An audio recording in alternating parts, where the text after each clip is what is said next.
ભાજપના પૂર્વ કેન્દ્રીય મંત્રી સ્મૃતિ ઈરાનીએ સુરતની મુલાકાત દરમિયાન ટેક્સટાઇલ વેપારીઓને સંબોધતા શહેરના ઇન્ફ્રાસ્ટ્રક્ચરની પ્રશંસા કરી. તેમણે સુરત સાથેના પોતાના 25 વર્ષ જૂના સંસ્મરણો વાગોળતા જણાવ્યું કે સુરત હવે દેશનું ઉત્તમ ઇન્ફ્રાસ્ટ્રક્ચર ધરાવતું શહેર છે. સ્મૃતિ ઈરાનીએ સુરતને જીસીસી હબ બનાવવા પર ભાર મૂક્યો હતો.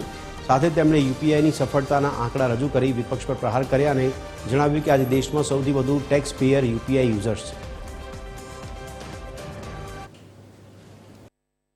મને હજી યાદ છે, અમે જ્યારે દિલ્હી જતા તો લોકો અમને કહેતા, આ તમે બધા ગુજરાતીઓ બેસીને આટલું શું વાંચો છો?